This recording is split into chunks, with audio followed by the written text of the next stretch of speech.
Okay, next thing is district goals. I don't have anything to address right now with the board, but this is something that we need to talk about as we move into January.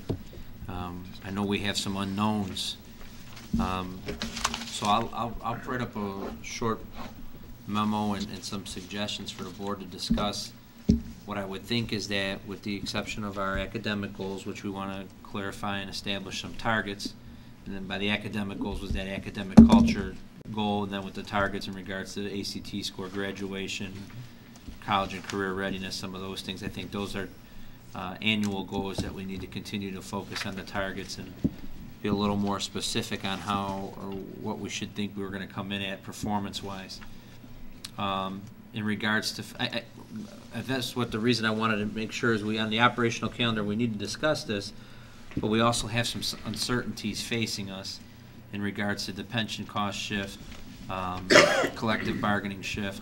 So what I want to make sure of is if we set some goals and then some things change on us mid-stride.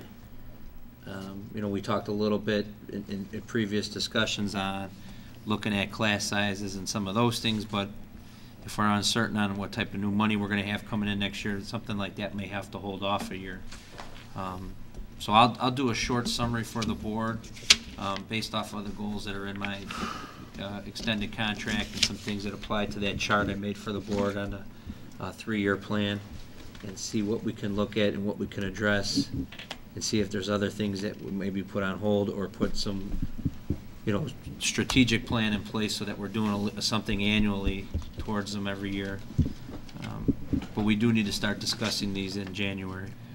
Would it be reasonable on your operational calendar, because with the district goals we talked about, the proxies that would to give us evidence that we're meeting our goals. What will we take for evidence that we're meeting these goals? We probably need to have discussion on what we want as evidence so we can start to monitor it. And then possibly you might be able to put that on the operational calendar. So at certain times on your calendar, this would be the month that we look at those items we identified as evidence that we're meeting goal 1. And then at a different point in your calendar, you might have that this is an appropriate time to look at those things that we've identified as evidence to look at how we're doing on goal 2. Sure. Something like that, so that we could track it systematically. Not a problem. Does that make sense? Yes. Okay. Okay. Can I say something? Sure. General philosophical thing, I'm not sure how much this has come up about, measuring performance. I think your hands are tied basically by, a cohort of students that come in here about, as naturally gifted as they are. Because I think you mentioned maybe, my son's class wasn't as bright as the seniors aren't as bright as whatever. You know what I'm saying? Sure. The testing levels as they come in are different. Right. So what I think we need to try to focus on, and I don't know if part of our parameters that we measure can do this, but the improvement of when you're coming in here per grade level by the time you get out. Right. So an ACT score isn't necessarily going to do that, unless maybe you took an ACT score as a freshman and then compared it. So remember when Pam spoke to the board, she highlighted that even though our numbers for the junior class on AYP status looked down, we actually grew them more than what the state expected from the time they were freshmen.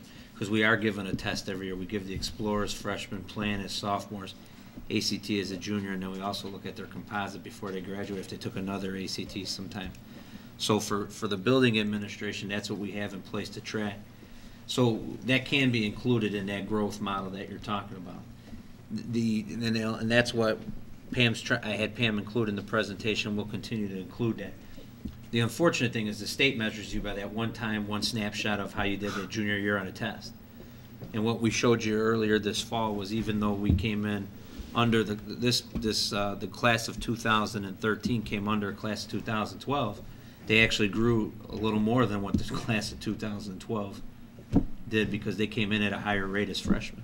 So we actually did a better job growing them to get to where they got, but it wasn't as high as where the class of 2012 finished. So we can show that progressive data for you. And I'm thinking maybe think outside of the box in some way. Can we start doing something other people aren't? Just to, Sure. show that we're doing the job we're doing. And, Sure. having every student here, get better. Yep, I think that's a great point. All right, any other questions?